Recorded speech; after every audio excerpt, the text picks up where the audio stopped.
بسم اللہ الرحمن الرحیم۔ این سعادت بزور بازو نیستان بخشد خدائے بخشندہ۔ 557 ہجری بمطابق 1162 عیسوی میں جب سلطان نور الدین کا آفتاب اقبال نصف و نہار پر چمک رہا تھا، اسے ایک عظیم سعادت نصیب ہوئی۔ اس واقعہ کو جسے فی الحقیقت ایک تاریخ معجزہ قرار دیا جا سکتا ہے۔ سلطان نور الدین ایک عابد شب بیدار تھا اور رات کا بیشتر حصہ عبادت و مناجات میں گزارتا تھا۔ اس کا معمول تھا کہ نماز عشاء کے بعد بکثرت نوافل پڑھتا اور پھر رسول اکرم صلی اللہ علیہ وسلم پر سینکڑوں مرتبہ درود بھیج کر تھوڑی دیر کے لیے بستر پر لیٹ جاتا۔ چند ساعتوں کے بعد پھر نماز تہجد کے لیے اٹھ کھڑا ہوتا اور صبح تک نہایت خشوع و خضوع کے ساتھ عبادت میں مشغول رہتا۔ 1162 کی ایک شب وہ درود اور وظائف سے فارغ ہو کر بستر پر لیٹا تو خواب میں 3 بار رسول کریم صلی اللہ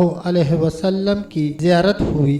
ہر مرتبہ 2 آدمیوں کی طرف اشارہ کرتے ہوئے حضور پاک صلی اللہ علیہ وسلم نے فرمایا، نور الدین یہ آدمی مجھے ستا رہے ہیں۔ ان کے شر کا استحصال کر نور الدین یہ خواب دے کر سخت مضطرب ہوا، بار بار استغفار پڑھتا اور رو رو کر کہتا، میرے آقا و مولا کو میرے جیتے جی کوئی ستائے یہ نہیں ہو سکتا۔ میری جان مال اولاد سب آقا مدنی صلی اللہ علیہ وسلم کے نام پر نثار ہے۔ خدا اس دن کے لیے نور الدین کو زندہ نہ رکھے کہ حضور پاک صلی اللہ علیہ وسلم غلام کو یاد فرمائے اور وہ دمشق میں آرام سے بیٹھا رہے۔ ہر مسلمان کا یہ پختہ عقیدہ ہے کہ کوئی طاغوتی طاقت کسی حالت میں بھی رسول اکرم صلی اللہ علیہ وسلم کی شکل مبارک اختیار کرنے پر قدرت نہیں رکھتی۔ اگر کوئی خوشبخت حضور صلی اللہ علیہ وسلم کو خواب میں دیکھے تو اس خواب کے سچا ہونے میں مطلق شبہ نہیں ہو سکتا۔ یہی سبب تھا کہ سلطان نور الدین بے چین ہو گیا اور اسے یقین ہو گیا کہ مدینہ منورہ میں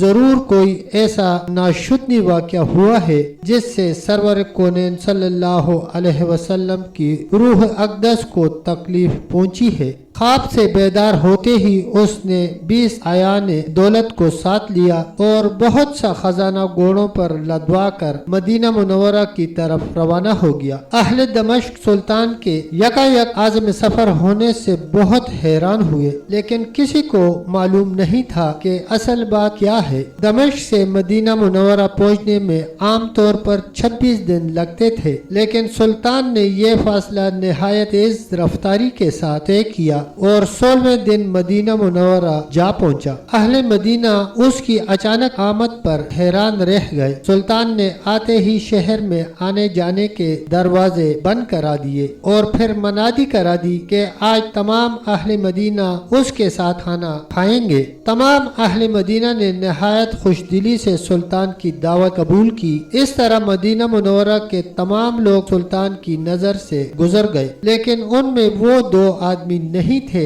جن کی شکلیں اسے خواب میں دکھائی گئی تھی۔ سلطان نے اکابر شہر سے پوچھا کہ کوئی ایسا شخص تو باقی نہیں رہا جو کسی وجہ سے دعوت میں شریک نہ ہو سکا ہو۔ انہوں نے عرض کیا کہ اہل مدینہ میں سے تو کوئی شخص ایسا نہیں رہا جو دعوت میں شریک نہ ہوا ہو، البتہ 2 خدا رسید مغربی زائر جو مدت سے یہاں مقیم ہیں نہیں آئے۔ یہ دونوں بزرگ ہر وقت عبادت میں مشغول رہتے ہیں۔ اگر کچھ وقت بچتا ہے تو جنت البقیع میں لوگوں کو پانی پلاتے ہیں، اس کے سوا وہ کسی سے ملتے ملاتے نہیں۔ سلطان نے حکم دیا کہ ان دونوں کو بھی ضرور یہاں لے آؤ۔ جب وہ دونوں سلطان کے سامنے حاضر کیے گئے تو اس نے ایک نظر میں پہچان لیا کہ یہ وہی آدمی ہیں جو اسے خواب میں دکھائے گئے تھے۔ انہیں دیکھ کر سلطان کا خون کھول اٹھا، لیکن تحقیق کی حال ضروری تھی کیونکہ ان کا لباس زاہدانہ اور شکل و صورت مومنوں کی تھی۔ سلطان نے ان سے پوچھا کہ تم دونوں کہاں رہتے ہو؟